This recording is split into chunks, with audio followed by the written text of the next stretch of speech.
Kesaksian yang akan Anda dengarkan adalah tentang seorang wanita muda, mantan penyembah iblis, yang Tuhan Yesus Kristus dalam belas kasihan-Nya yang besar, dibebaskan dari kuasa kegelapan. Saya menyambut Anda dalam nama Yesus Kristus. Nama saya Nonkoliso Ngeleka. Saya dari Enzimakwe dan saya adalah seorang perwira di luar angkasa selama 12 tahun. Saya lahir pada tahun 1988. Saya berusia 22 tahun. Saya bekerja di luar angkasa sejak usia muda dan terus naik pangkat.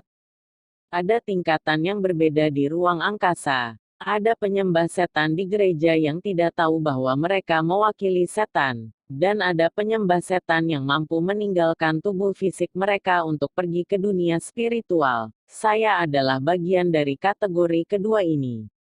Saya mulai bermimpi dalam tidur saya di mana saya berjuang seperti di film dan menang dalam pertempuran di daerah perkotaan.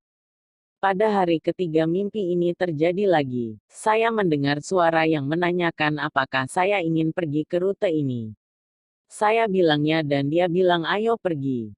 Ketika kami pergi, saya berpisah dari tubuh saya dan iblis tinggal dengan tubuh saya dan kemudian saya pergi bekerja di luar angkasa.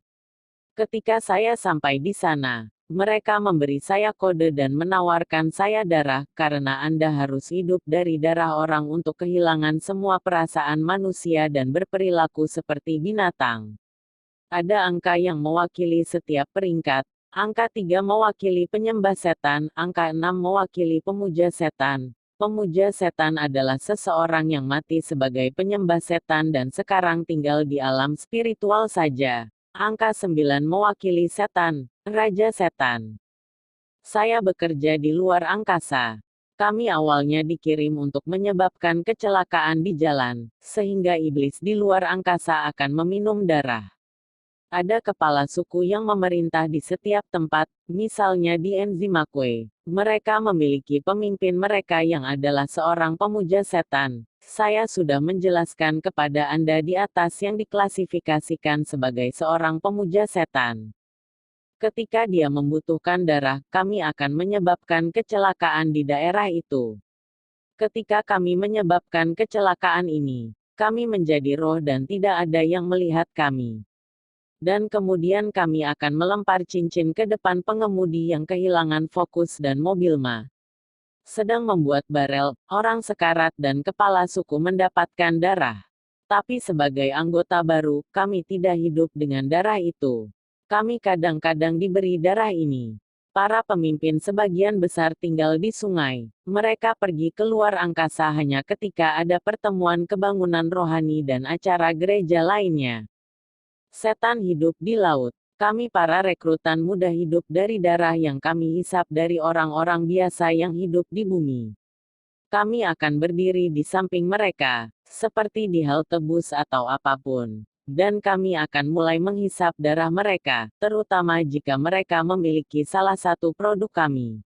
Para korban kemudian merasa lelah dan sedikit tertekan dan mereka mungkin berpikir bahwa mereka sedang mengalami hari yang berat. Tetapi ini terutama karena seorang penyembah setan sedang menghisap darah mereka di dunia yang gelap, tetapi korbannya tidak mati. Tetapi jika dia adalah seorang Kristen, diselamatkan dan menjalani kehidupan suci, kami tidak dapat menghisap darahnya. Jika kami mencoba melakukannya, roh orang Kristen akan menjadi perantara bagi orang tersebut terutama dengan himne dan saya akan terbakar. Begitu pula jika kita menyebabkan kecelakaan dengan seorang Kristen di antara penumpang, kita tidak akan dapat meminum darah orang yang meninggal di sana, karena darah orang Kristen itu akan merusak darah di bank darah itu, dan jika kita minum darah ini, kami akan menjadi lemah dan tidak dapat melakukan pekerjaan kami. Setan dan para penguasa juga tidak bisa meminumnya. Jika seseorang itu suci, orang itu tidak menggunakan produk kami. Tali kulitnya. Ini produk kami. Adalah tugas saya untuk mengucapkan mantra dan kutukan pada benda-benda ini. Anting-anting, kalung, pernis kuku. Jadi jika Anda menggunakan hal-hal ini, meskipun Anda diselamatkan, jika kami ingin menyerang Anda, Kami menggunakan kode kami dan jika Anda mengenakan anting-anting atau menaruhnya di laci Anda, kami akan datang dan melihat rumah yang dilindungi oleh dinding api Tuhan dan kami akan memindai dengan kode kami seperti yang kami lakukan di kasir di toko. Ini karena earring atau fiber hair extension yang Anda miliki memiliki kode. Dan saya akan datang dan melakukan apapun yang ingin saya lakukan untuk Anda. Terkadang seseorang itu suci bahkan jika mereka menggunakan produk kita, tetapi bahayanya adalah Anda tidak dapat dilindungi. Ketika kami datang ke rumah Anda dan menemukan Anda terlindungi, kami dapat naik kepada Tuhan. Karena setan dapat menuduh saudara-saudara di hadapan Tuhan. Dan kami meminta untuk mendapatkan produk kami. Baik itu anting-anting, ekstensi rambut dari serat, cat kuku atau salah satu produk kami di sekitar rumah. Ketika kami datang ke rumah Anda dalam semangat maka kami akan melakukan apapun yang kami ingin lakukan untuk Anda. Kami mengambil keuntungan dari fakta bahwa Tuhan terikat oleh kesetiaannya dan tidak dapat mencuri. Kami akan bertanya kepadanya bagaimana dia akan mematikan produk kami di rumah dan melindunginya dengan dinding api. Disinilah letak bahaya penggunaan produk setan. Ketika kami tiba, kami juga mengambil kesucian Anda sedikit demi sedikit. Saya akan pergi dan mengucapkan kutukan dan mantra pada produk. Kami biasa mengatakan bahwa siapapun yang menggunakan produk ini pasti bernafsu. Dan jika Anda menggunakan produk ini, kutukan jatuh pada Anda. Jika itu adalah permata misalnya, kami akan mengatakan bahwa pengguna menjadi pelacur atau pesta pora dan mereka tidak patuh. Pelacuran dalam semangat tidak terbatas pada menjual tubuh Anda untuk mendapatkan uang. Itu juga dapat menunjukkan perilaku dan cara berpakaian seseorang. Saya telah banyak menangani hal-hal ini. Dan ada saatnya ketika saya mendapat promosi karena saya telah bekerja banyak dengan hal-hal ini dan saya sangat sukses dan mereka menambahkan nomor lain ke kode saya, karena saya lulus kelas doa. Dan mengucapkan makian pada ekstensi rambut serat, perhiasan, dan sejenisnya. Saya dipromosikan untuk mengurus gereja ketika saya berada di pangkat itu. Saya telah mengunjungi banyak pendeta terkenal. Ketika saya pergi ke setiap acara keagamaan, terutama kebaktian kebangunan rohani, saya memakai 3 cincin di lengan saya dan 2 cincin di jari saya. Saya melempar cincin 3 lengan di tengah-tengah gereja dan cincin jari saya lemparkan di depan pendeta, 1 di kanan dan 1 di kiri. Jika pendeta berdoa, dering pertama bergulir menuju gereja. Tetapi yang kedua kembali kepada saya dan seperti yang saya jelaskan, saya berdoa di atas cincin ketika cincin itu masih dibuat, mengutuk mereka, menghasut nafsu. Pendeta kemudian melihat seorang gadis cantik dan jika dia pernah memiliki pikiran yang tidak bersih tentang gadis itu, dia akan kehilangan kesuciannya. Karena kita semua tahu bahwa Roh Kudus tidak tinggal di tempat yang tidak bersih. Dengan cara ini kita akan menggulingkan para pendeta. Ada kalanya seorang pendeta akan menjadi kuat dan menolak kami dan cincin kami. Dalam hal ini kami akan menggunakan istrinya. Jika istrinya menggunakan salah satu produk kami, serat akan bekerja padanya di malam hari seperti halnya pada pengguna lain. Istri pendeta kemudian akan mengubah doktrinnya. Jika di gereja perhiasan tidak diperbolehkan maka dia akan mengganti dan mengatakan tidak ada yang salah dengan perhiasan dan pendeta juga akan setuju karena mereka menikah dan bersatu dalam roh. Saya telah melakukan banyak mantra pada pendeta dan merobohkan banyak dari mereka. Ketika saya berhasil memenangkan hati pendeta, dia berubah. Seorang pendeta yang pernah berkhotbah bahwa orang Kristen harus meninggalkan dosa, sekarang akan berkata bahwa seorang gadis dapat memiliki pacar dan dia akan mengatakan bahwa seorang pria muda dapat memiliki pacar. Dia akan berubah dan mengatakan bahwa pemujaan leluhur diperbolehkan. Izinkan saya menjelaskan sesuatu, orang mati bukanlah setan. Tetapi mereka tidak dapat berbuat apa-apa lagi di dunia ini karena mereka hanya menunggu hari penghakiman mereka. Kami akan pergi ke kuburan mereka dan menaruh pikiran kami untuk percaya bahwa orang tuamu yang bertindak, tetapi sebenarnya kamilah yang bertindak. Kami melakukan ini lebih terutama ketika kami melihat bahwa Anda memiliki karunia spiritual yang akan merugikan kami. Maka kami akan membuat Anda melihat kerabat Anda memberi tahu Anda bahwa Anda harus menjadi seorang marabut, peramal atau sangoma peramal dan dokter tradisional. Ketika Anda mulai dengan itu, maka Anda diperkenalkan dengan ular. Ular mewakili setan dan setan itu sendiri. 5 bintang melambangkan pemuja setan. Ketika Anda berpikir bahwa nenek moyang Anda berkomunikasi dengan Anda, itu tidak benar. Sebenarnya kami yang berkomunikasi dengan Anda. Kami akan pergi ke rumah-rumah di mana kami ditarik ke dupa dan kami akan meminum darah yang mereka korbankan untuk kami. Kami akan tidur di tempat tidur mereka dan kami akan bersenang-senang. Ketika seseorang akan mati, saya dikirim untuk melihat apakah orang itu suci. Jika dia tidak suci, saya menulis namanya di buku kami sehingga pada hari penghakiman dia akan pergi ke neraka untuk dibakar bersama kami. Kami tahu kami akan dibakar di neraka, kami telah diberitahu. Terkadang mereka menuntut kami berpuasa 40 hari atau 60 hari. Karena tidak ada yang tidak dapat kami lihat di bumi. Jika itu terjadi bahwa Anda melakukan kurang dari 40 hari, Anda dihukum karenanya karena kami harus datang dengan kuat ke tempat itu. Jadi saya yang pertama tiba di tempat ini untuk membuat mantra agar mereka yang datang ke sana tidak mendengarkan dan tidak bertobat, dan kepala tempat ini tidak terbakar oleh doa-doa. Saya juga pergi ke luar angkasa untuk melindunginya agar doa tidak membakarnya. Karena jika dia dibakar, kita akan melihat seorang pemabuk diselamatkan dan menyatakan bahwa Yesus adalah Tuhan. Seorang pelacur yang diselamatkan dan menyatakan bahwa Yesus adalah Tuhan. Jadi jika Anda melihat hal-hal seperti itu terjadi, ketahuilah bahwa pendeta yang sedang berkhotbah berdoa dan pemimpinnya disambar api. Dan iblis itu bergerak sedikit, karena peran setan ini, yang juga seorang pemimpin, adalah duduk di atas penghuni tempat ini dan mengelilingi mereka dengan roh-roh jahat agar mereka tidak diselamatkan dan mereka yang minum sampai mereka mati, bahwa mereka yang masuk penjara mati di sana, bahwa mereka yang menyembah berhala dan menyembah leluhur terus melakukannya sampai mereka mati. Biarlah mereka yang menjadi pelacur melanjutkan prostitusi mereka sampai mereka mati. Saya tidak bekerja di pantai selatan, karena saya dari sana. Saya telah bekerja di tempat-tempat seperti Durban dan tempat lain. Ketika saya berada di luar angkasa, mereka tidak memanggil saya dengan nama saya. Mereka memanggil saya dengan kode saya. Mereka memanggil saya dengan kode saya untuk memberitahu saya misalnya bahwa saya harus cepat dan pergi ke Swaziland atau Durban.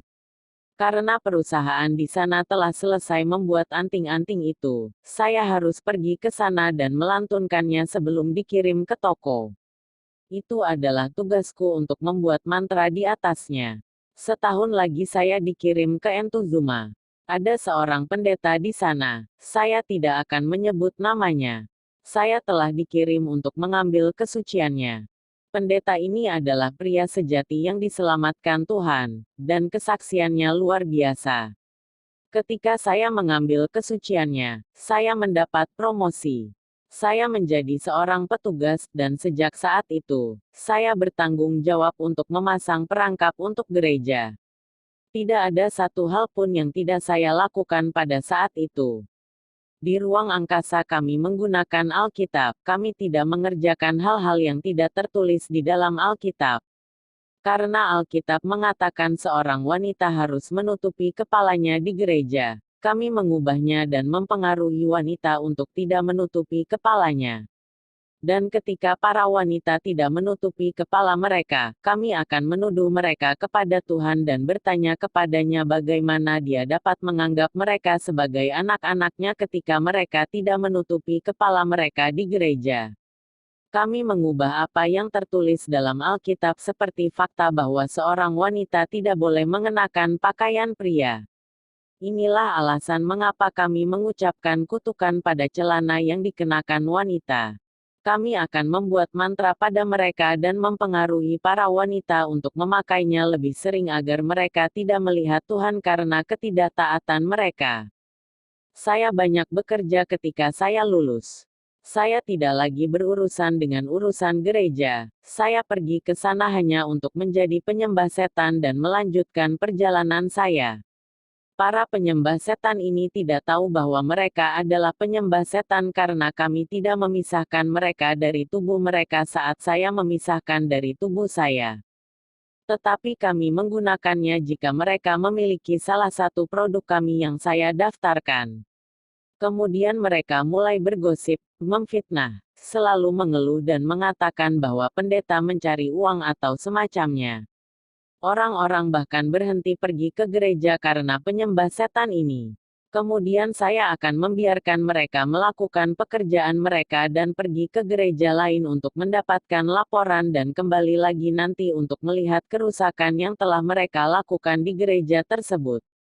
Orang yang kita telah berubah menjadi penyembah setan ini mulai mengubah doktrinnya dengan mengatakan bahwa tidak ada masalah ketika wanita memakai celana, bahwa iman ada di dalam hati dan bukan di celana.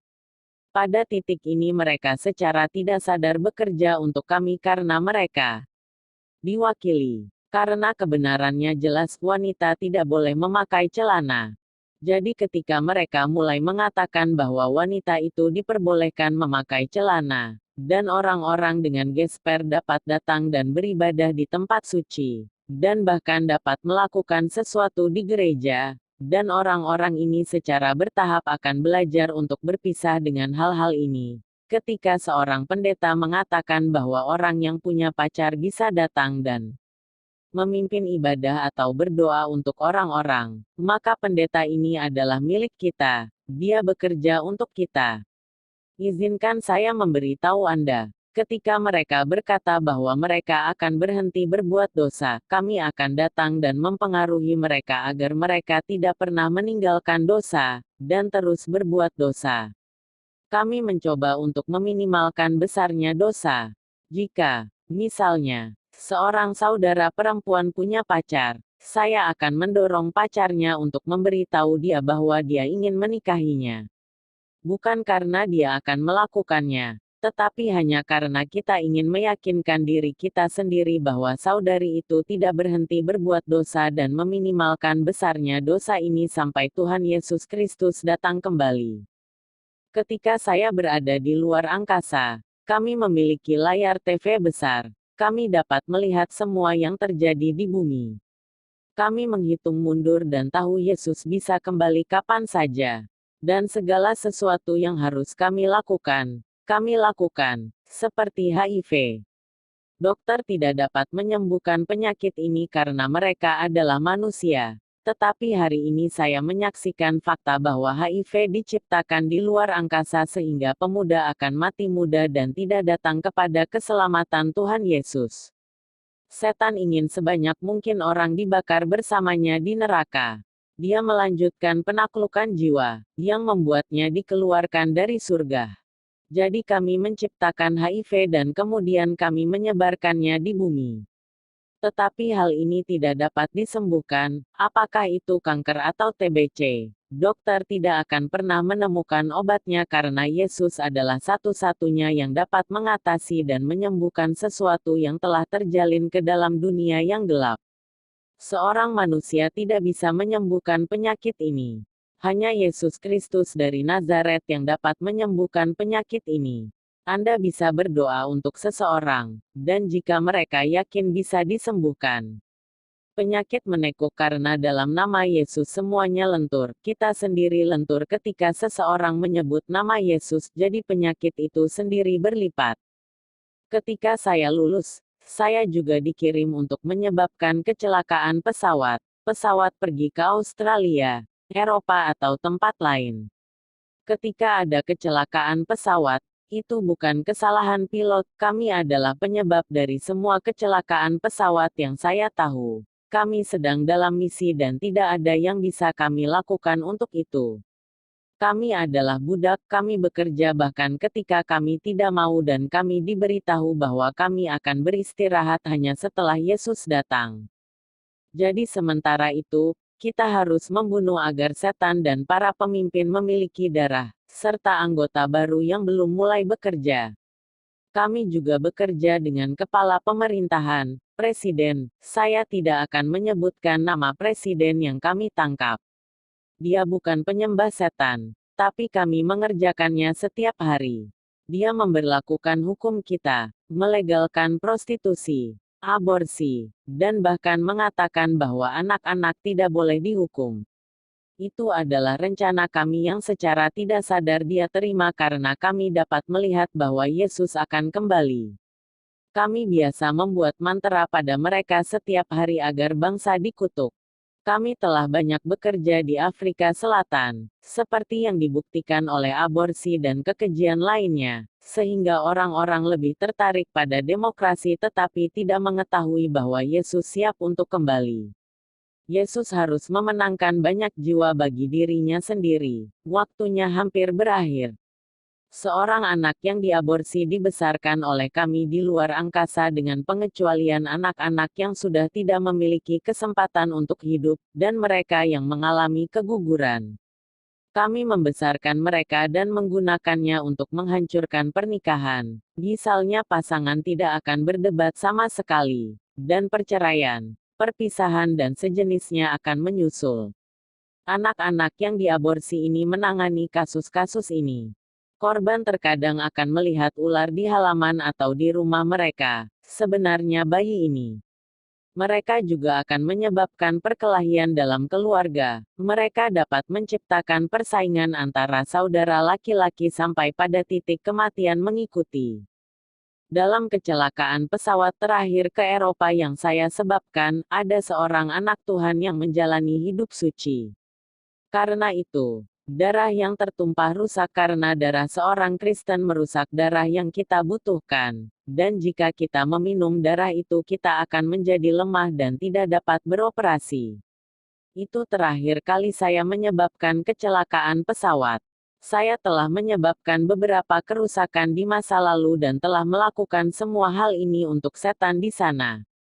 Dan setelah itu, saya mengumpulkan laporan, dan melakukan misi yang sulit khusus untuk pangkat saya. Saya juga bertanggung jawab untuk menjatuhkan pendeta yang paling keras kepala. Izinkan saya kembali ke produk. Lacoste bukan salah satu produk kami. Tetapi ketika Anda memakainya, Anda mewakili setan, karena buaya adalah salah satu hewan yang kami operasikan.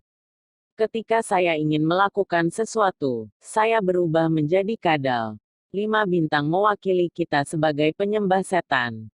Sama seperti kaum muda gereja yang dikenal sebagai bintang di langit dan terang dunia, demikian juga kita diwakili oleh bintang-bintang. Jadi jika Anda memakai sesuatu dengan bintang, setan akan pergi ke surga untuk melaporkannya dan mengatakan bahwa orang ini berjalan di seluruh bumi dan mewakili dia, dan orang itu mencintainya lebih dari dia mencintai Tuhan. Semua bintang, Lacoste dan apapun yang memiliki 2 kaki, baik itu t-shirt atau celana, adalah hal-hal yang mencemarkan nama baik Yesus yang akan segera datang. Jadi jika Anda memilikinya, Anda mengatakan bahwa Yesus lemah. Saya tidak perlu lagi menjelaskan bahwa naga mewakili setan. Jika Anda memakai sesuatu dengan naga di atasnya, Anda mewakili setan dan setan akan pergi ke hadapan Tuhan, tertawa di hadapannya dan mengatakan bahwa dia lebih kuat darinya karena orang-orang berjalan di seluruh bumi mewakilinya. Adapun kode batang mewakili pemuja setan. Seperti yang Anda lihat, semua yang Anda beli memiliki kode batang. Kami dulu mengutuk makanan, itulah sebabnya orang Kristen harus terbiasa berpuasa. Semua kode batang memiliki 3, 6 dan 9 yang mewakili dunia kegelapan. Jika mereka tidak memiliki 3, mereka akan memiliki 6. Jika mereka tidak memiliki 6, mereka akan memiliki 9. Semua nomor ini adalah nomor setan. Sebelum makanan diletakkan di rak toko, kami mengucapkan mantra di atasnya, Jadi jika Anda seorang Kristen dan Anda menggunakan obat tradisional, ramuan dan hal-hal yang disiapkan oleh penyihir, maka Anda bukanlah orang suci. Kami akan pergi dan menuduh Anda di hadapan Tuhan dan mengatakan bahwa Anda menyembah makhluk daripada menyembah Sang Pencipta. Tuhan berkata kita memiliki kuasa atas tumbuhan dan pohon. Hal-hal ini seharusnya tidak menjadi harapan kita. Hanya Yesus yang harus menjadi harapan kita. Dan jika Anda menaruh kepercayaan Anda pada ramuan ini dan bukan pada Yesus, Anda berdosa. Ramuan ini memiliki roh jahat yang dianugerahkan kepada mereka baik oleh kita atau oleh penyihir. Kami segera menuliskan nama Anda di buku kami, karena Anda adalah milik kami. Saudaraku, jika Anda tidak dilahirkan kembali dan diselamatkan, Anda akan terbakar di neraka. Saya jamin Anda. Kami segera menuliskan nama Anda di buku kami, karena Anda adalah milik kami. Saudaraku, jika Anda tidak dilahirkan kembali dan diselamatkan, Anda akan terbakar di neraka. Saya jamin Anda. Kami segera menuliskan nama Anda di buku kami, karena Anda adalah milik kami. Saudaraku, jika Anda tidak dilahirkan kembali dan diselamatkan, Anda akan terbakar di neraka. Saya jamin Anda. Ketika saya masih menjadi anggota baru, saya tidak tahu kami akan dibakar di neraka, tetapi kemudian saya mengetahuinya. Kita hidup di hari-hari terakhir dan bahkan hari-hari ini adalah hari bonus karena anugerah Tuhan. Kami bekerja keras. Satu-satunya yang tersisa adalah pengenalan nomor 666 yang akan tiba dalam beberapa hari mendatang. Karena banyak penyembah setan telah ditangkap di gereja dan telah mengungkap banyak rahasia kami mengubah strategi kami. Sebaliknya, akan ada nomor yang akan dianggap nomor rahasia yang akan diberlakukan oleh pemerintah. Jika Anda memiliki nomor ini di punggung tangan atau di dahi Anda, maka Anda tidak akan pergi ke surga. Anda akan menjadi seperti penyembah setan dan darah Anda akan penuh dengan kode setan. Rekaman ini sedang berlangsung ketika saya menyerah. Itu dapat terjadi kapan saja, sama seperti gereja dapat diambil kapanpun bahkan ketika saya berbicara kepada Anda. Tetapi kita semua tidak tahu kapan. Tuhan merahasiakannya dari semua orang. Ketika kami menjatuhkan pendeta yang terbangun, kami mengubah mereka menjadi agen kami tanpa mereka sadari. Mereka menjadi penyembah setan, tetapi mereka tidak memisahkan diri dari tubuh mereka. Kami menaruh pikiran kami di dalamnya. Ketika orang datang untuk memberikan persembahan mereka, kami akan, dalam semangatnya, membuat mantra atas persembahan tersebut. Kutukan tidak bekerja pada orang percaya tetapi pada gereja. Ada persembahan yang disebut persepuluhan, yang sangat penting bagi orang Kristen. Itu 1/10 dari penghasilan Anda. Kami dulu mencegah orang memberikan persepuluhan mereka. Kami mengingatkan mereka tentang hal-hal yang masih harus mereka beli atau bayar. Kemudian kita akan menghadap Tuhan dan menuduh mereka dengan mengatakan kepada Tuhan bahwa orang ini mencuri uangnya. Kami mengatakan kepada Tuhan bahwa kebutuhan orang percaya ini lebih besar daripada dia. Setan menyebut pencuri terakhir ini karena dia telah mencuri uang Tuhan dan tidak membayar lunas. Saya menasihati Anda bahwa berapapun hutang Anda kepada Tuhan yang harus Anda bayar, itu hanya 1/10 dari penghasilan Anda. Persepuluhan melindungi Anda dari kecelakaan dan membantu Anda tetap suci. Sangat penting bagi Anda untuk membayar persepuluhan Anda terlebih dahulu sebelum Anda memenuhi kebutuhan Anda. Anda tidak dapat melewatkan 1 bulan dan mengatakan Anda akan membayar 2 kali lipat bulan depan.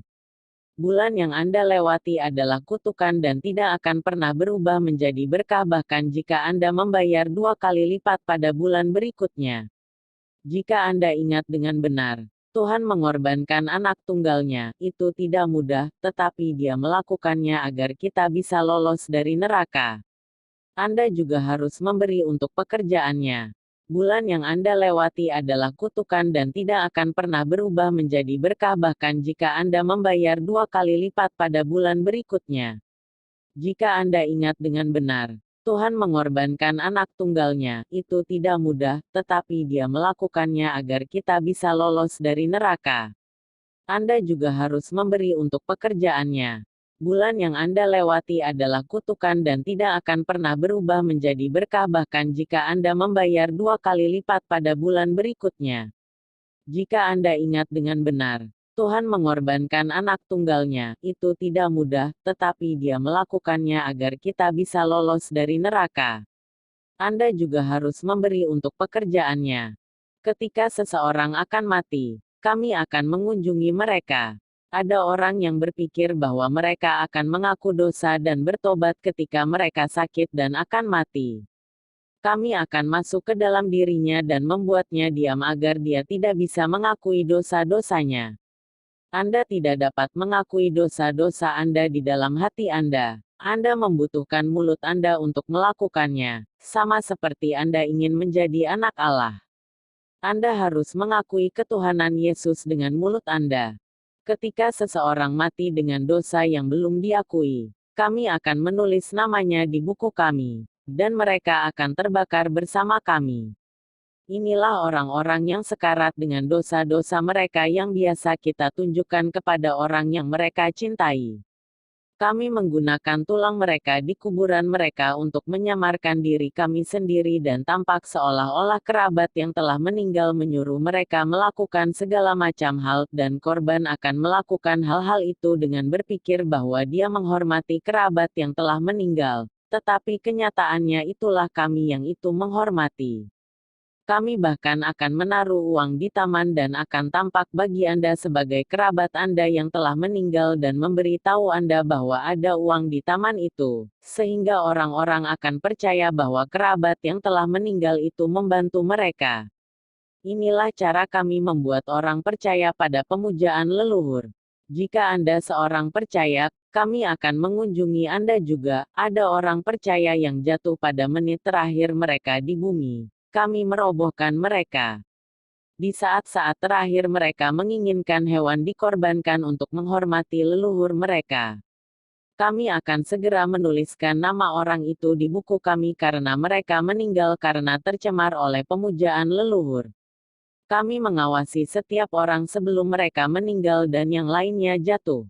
Jika Anda mati dalam kekudusan, kami tidak dapat menggunakan tulang Anda untuk menipu orang tua Anda yang masih hidup. Mereka akan dibangkitkan ketika Kristus datang kembali. Seiring berjalannya waktu, ada seorang pendeta terurap bernama Ciliza dari Mandaue. Saya mulai mengikutinya bahkan sebelum saya lulus. Di saat-saat terakhir mereka menginginkan hewan dikorbankan untuk menghormati leluhur mereka. Kami akan segera menuliskan nama orang itu di buku kami karena mereka meninggal karena tercemar oleh pemujaan leluhur. Kami mengawasi setiap orang sebelum mereka meninggal dan yang lainnya jatuh.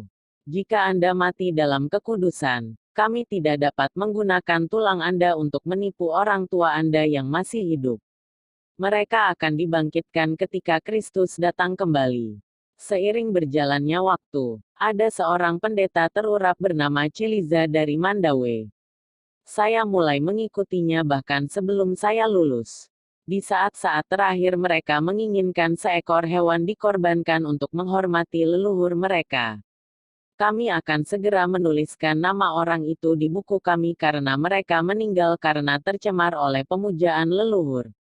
Kami mengawasi setiap orang sebelum mereka meninggal dan yang lainnya jatuh. Jika Anda mati dalam kekudusan, kami tidak dapat menggunakan tulang Anda untuk menipu orang tua Anda yang masih hidup. Mereka akan dibangkitkan ketika Kristus datang kembali. Seiring berjalannya waktu, ada seorang pendeta terurap bernama Ciliza dari Mandaue. Jika Anda mati dalam kekudusan, kami tidak dapat menggunakan tulang Anda untuk menipu orang tua Anda yang masih hidup. Mereka akan dibangkitkan ketika Kristus datang kembali. Seiring berjalannya waktu, ada seorang pendeta terurap bernama Ciliza dari Mandaue. Saya mulai mengikutinya bahkan sebelum saya lulus. Jika Anda mati dalam kekudusan, kami tidak dapat menggunakan tulang Anda untuk menipu orang tua Anda yang masih hidup. Mereka akan dibangkitkan ketika Kristus datang kembali. Seiring berjalannya waktu, ada seorang pendeta terurap bernama Ciliza dari Mandaue. Saya mulai mengikutinya bahkan sebelum saya lulus. Ketika saya lulus saya ditugaskan untuk menjaganya karena dia adalah lawan yang keras kepala. Dia berdoa untuk orang dengan HIV dan mereka menerima kesembuhan. Dan dia juga bisa berdoa untuk orang yang berkursi roda dan orang itu bisa berjalan lagi. Kami mulai memberitahu orang-orang bahwa dia adalah seorang pemuja setan dan menggunakan ilmu sihir untuk melakukan mukjizat ini dan orang-orang mempercayai kami. Saya harus mendapatkan nisan Navarra jika saya berhasil menjatuhkan hamba Tuhan ini. Jika dia jatuh dia tidak akan berhenti berkhotbah, kami tidak akan pernah menghalangi seorang pendeta yang jatuh dari berkhotbah, tetapi dia akan digunakan oleh pikiran kita untuk mempromosikan kompromi del. Setiap orang Kristen baru di gereja itu akan berada dalam perangkap. Karena dia akan mulai memberitakan kebenaran setengah dan apapun yang kita ilhamkan untuk dia khotbahkan. Ketika saya sampai di setiap gereja, saya akan duduk di belakang dan melihat apa yang sedang terjadi. Saya mempelajari hidupnya. Karena ketika saya ingin menjatuhkan seorang pendeta, saya mempelajari hidupnya terlebih dahulu. Saya mencari kelemahannya di tempat kerja atau di rumah. Suatu kali dia mengadakan pertemuan kebangunan rohani di Sivieu, saya masih mempelajarinya. Dia pergi untuk menginjil di dekat situ dan saya mengikutinya. Pada tahun 2008 dia mengadakan pertemuan kebangunan rohani di Fuscadale. Disinilah saya mempelajarinya dengan baik dan ada dinding api di sekitarnya. Jika Anda adalah anak Tuhan yang lahir baru dan berpuasa secara teratur, Anda masih dilindungi oleh tembok api di sekitar Anda. Saya berjalan di belakangnya dan pergi ke rumah. Pendeta Ciliza telah mengatur pertemuan kebangunan rohani di Kuchwini dan saya dipaksa untuk mengenakan tubuh palsu saya, karena pertemuan itu dekat dengan rumah saya. Kode saya ada di darah saya. Saya pergi ke sana dengan teman saya Slindile. Dia bukan penyembah setan dan dia tidak tahu bahwa saya adalah penyembah setan. Dia penuh dengan roh sihir dan kami berteman baik. Saya adalah seorang penata rambut dan kami memiliki ekstensi rambut panjang. Saya biasa mengepang dan dia memiliki gaya rambut yang sama. Perhatikan peringatan saya dengan serius ketika saya memberitahu Anda bahwa ekstensi rambut berserat berbahaya. Saya adalah seorang penata rambut dan kami memiliki ekstensi rambut panjang. Saya biasa mengepang dan dia memiliki gaya rambut yang sama. Perhatikan peringatan saya dengan serius ketika saya memberitahu Anda bahwa ekstensi rambut berserat berbahaya. Saya adalah seorang penata rambut dan kami memiliki ekstensi rambut panjang. Saya biasa mengepang dan dia memiliki gaya rambut yang sama. Perhatikan peringatan saya dengan serius ketika saya memberitahu Anda bahwa ekstensi rambut berserat berbahaya. Ketika kami sampai di sana, kami datang ke hadapan Abdi Allah. Kami datang dengan mobil bersama saudara-saudara lain yang tidak tahu bahwa saya adalah pemuja setan. Teman saya juga tidak tahu. Dia terlalu lancang dan tidak patuh di rumah. Itu karena dia adalah teman saya dan saya memiliki pengaruh buruk padanya. Kami duduk di belakang dan Abdi Allah masuk bersama istrinya. Ketika dia masuk dia berkata ada roh jahat di ruangan itu. Dia seorang nabi juga. Teman saya melompat dan jatuh dan ingin melarikan diri.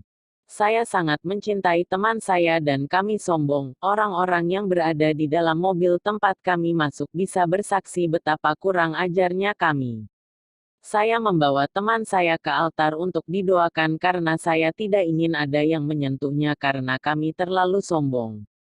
Saya yakin akan satu hal, bahwa saya adalah seorang pangkat dan tidak akan pernah bisa ditangkap karena saya memiliki pangkat yang sangat tinggi dan bahkan dapat melindungi pemimpin yang merupakan seorang pemuja setan, dari api yang berasal dari doa-doa, dan kode saya ada di dalam diri saya. Pada hari khusus ini Pendeta Ciliza bertanya siapa yang menemani wanita yang jatuh ini sebelum dia mulai berkhotbah. Saya menjawab dan mengatakan kepadanya bahwa itu saya. Dia terus berkhotbah dan dia mengulangi pertanyaannya dan saya tidak bisa membuka mulut saya. Roh Kudus di dalam dia telah menguasai saya. Aku bahkan tidak bisa mengangkat kakiku. Dia bertanya lagi dan saya tidak bisa menjawab. Dia kemudian berbalik dan berkata kepada gereja, "Lihat ini." Dia kemudian menangis api. Yesus adalah api yang menghanguskan. Ketika dia mengatakan ini, dalam roh saya bisa melihat api keluar dari matanya, mulutnya dan tangannya. Saya jatuh dan iblis membawa saya keluar dari tubuh saya segera dan saya pergi keluar angkasa. Dan iblis yang menjaga tubuh saya tetap di sana. Ketika iblis disiksa oleh api, dia menjawab pertanyaan apapun. Kebanyakan pendeta tidak tahu bahwa jika Anda tidak membakar kode tubuh seseorang, mereka tetap menjadi pemuja setan bahkan setelah pembebasan. Untungnya dia mengetahuinya dan telah meminta kode dari setan itu dan telah membakarnya dengan api Tuhan. Segera setelah kode itu dibakar, iblis di luar angkasa tidak punya pilihan selain melepaskan saya.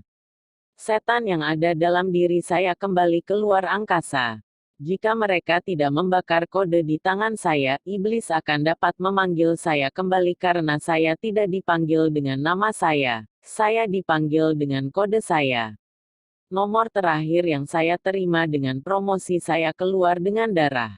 Setelah saya didoakan, saya sadar kembali, membuat keputusan untuk diselamatkan, dan saya akan bersaksi di seluruh dunia. Saya percaya Tuhan karena saya telah melihat kuasa-Nya. Saya tahu Dia lebih kuat dari setan. Sebelum saya lupa, setelah pengangkatan, itu bukan akhir dunia. Akan ada sebuah gereja yang setiap orang akan dipaksa untuk pergi ke sana. Saya tidak akan menyebut nama gereja ini dan sudah aktif saat kita berbicara. Orang-orang yang tidak akan diangkat ke surga bersama Yesus akan dipaksa pergi ke gereja ini untuk menyembah antikristus. Gereja ini ada sekarang. Ketika seseorang ingin pergi ke surga pada saat itu, dia harus dibunuh dengan sangat menyiksa untuk masuk surga, dan keluarganya akan diperkosa di depannya dan polisi akan kejam. Yang bisa saya katakan kepada semua orang adalah bahwa mereka melarikan diri selagi masih ada waktu. Akan tiba waktunya ketika orang-orang harus dibunuh untuk masuk surga. Jadi saya menyarankan orang-orang untuk menyelamatkan diri mereka sekarang sebelum waktu yang mengerikan ini tiba. Terimalah Yesus saat kasih karunia-Nya masih tersedia. Saya adalah anak Allah yang lahir baru, diampuni dari semua dosa saya. Saya akan terus bersaksi dan siapapun yang ingin saya bersaksi di gerejanya dipersilakan. Beberapa tidak akan percaya bahwa saya dibebaskan dan yang lain masih takut pada saya, mengira saya akan menyedot darah mereka. Yesusku setia meskipun aku berjalan di lembah bayang-bayang kematian, aku tidak takut apapun. Tuhan memberkati Anda semua dan ketahuilah bahwa Yesus akan segera datang untuk mengambil gerejanya. Tuhan itu setia, jangan tinggalkan Dia. Waspadalah terhadap nabi palsu. Tetap dalam kasih Yesus. Aku sangat menyukaimu. Saya ingin berterima kasih kepada mereka yang berdoa untuk saya dan mereka yang tidak pernah meragukan saya, tetapi menyambut saya dan membantu saya dan berdoa bersama saya. Saya juga ingin berterima kasih kepada Abdi Allah Pendeta Ciliza. Tuhan memberkati Anda. Diampuni dari semua dosa saya. Saya akan terus bersaksi dan siapapun yang ingin saya bersaksi di gerejanya dipersilakan. Beberapa tidak akan percaya bahwa saya dibebaskan dan yang lain masih takut pada saya, mengira saya akan menyedot darah mereka. Yesusku setia meskipun aku berjalan di lembah bayang-bayang kematian, aku tidak takut apapun. Tuhan memberkati Anda semua dan ketahuilah bahwa Yesus akan segera datang untuk mengambil gerejanya. Tuhan itu setia, jangan tinggalkan Dia. Waspadalah terhadap nabi palsu. Tetap dalam kasih Yesus. Aku sangat menyukaimu. Saya ingin berterima kasih kepada mereka yang berdoa untuk saya dan mereka yang tidak pernah meragukan saya, tetapi menyambut saya dan membantu saya dan berdoa bersama saya. Saya juga ingin berterima kasih kepada Abdi Allah Pendeta Ciliza. Tuhan memberkati Anda. Diampuni dari semua dosa saya. Saya akan terus bersaksi dan siapapun yang ingin saya bersaksi di gerejanya dipersilakan. Beberapa tidak akan percaya bahwa saya dibebaskan dan yang lain masih takut pada saya, mengira saya akan menyedot darah mereka. Yesusku setia meskipun aku berjalan di lembah bayang-bayang kematian, aku tidak takut apapun. Tuhan memberkati Anda semua dan ketahuilah bahwa Yesus akan segera datang untuk mengambil gerejanya. Tuhan itu setia, jangan tinggalkan Dia.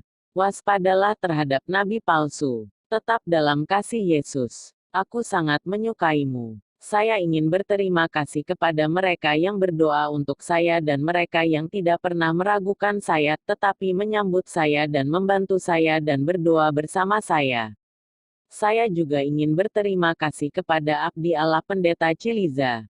Tuhan memberkati Anda. Saya akan terus bersaksi dan siapapun yang ingin saya bersaksi di gerejanya dipersilakan.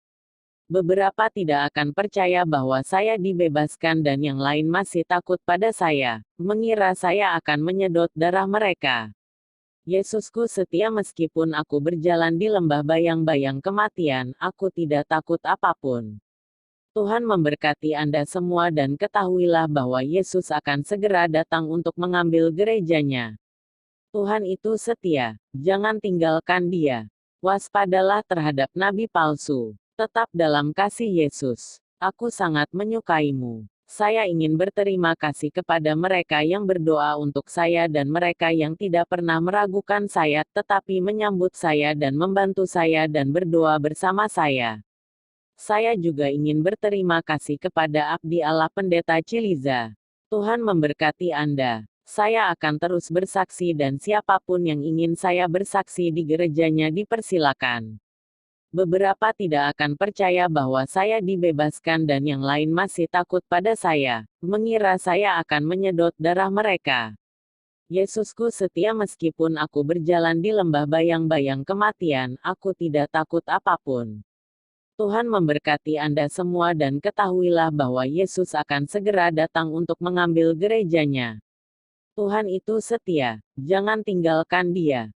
Waspadalah terhadap nabi palsu. Tetap dalam kasih Yesus. Aku sangat menyukaimu. Saya ingin berterima kasih kepada mereka yang berdoa untuk saya dan mereka yang tidak pernah meragukan saya, tetapi menyambut saya dan membantu saya dan berdoa bersama saya. Saya juga ingin berterima kasih kepada Abdi Allah Pendeta Ciliza.